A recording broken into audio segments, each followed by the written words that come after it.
पण आयुष्याच्या शेवटच्या टप्प्यावर त्यांनी ओळखलं. जितका जमा घेतला होता ना, येशू कोण आहे कोणीच नाही ओळखलं, पण या चोराने मात्र ओळखलं. आणि सुरुवातीला झालेली नाहीये.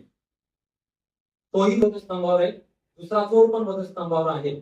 आणि पहिला चोर येशू ख्रिस्ताला म्हणतो, तू ख्रिस्त आहे, तू ख्रिस्त आहे तर स्वतः वाच, आम्हालाही वाच.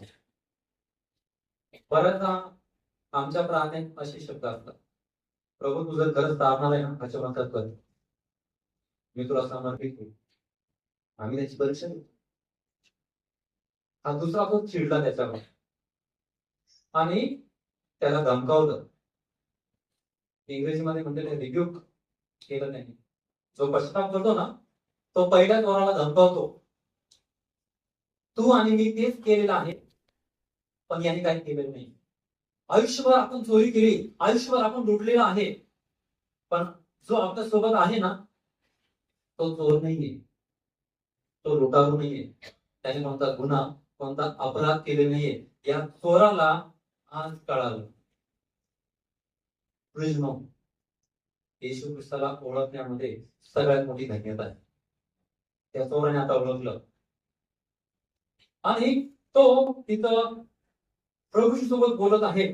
पण त्या पहिल्या चोराला काय सांगते माहिती का, तू देवाला सुद्धा भीत नाही का, तुला भीती नाही वाटत देवाची?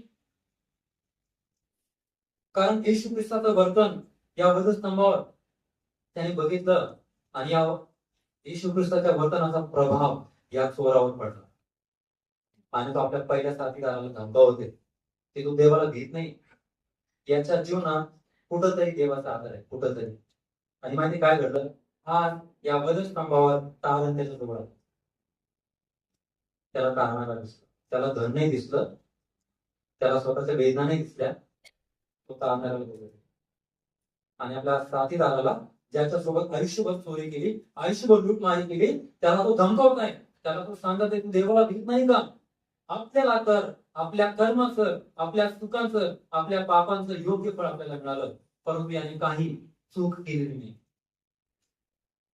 आणि मग तो आता येशू ख्रिस्ताकडे वळतो आणि तो म्हणतो, अहो येशू, मी धन्यवाद देतो ज्यांनी पवित्र शास्त्राचं भाषांतर केलं. अहो येशू, येशू ख्रिस्ताला आदर देतो.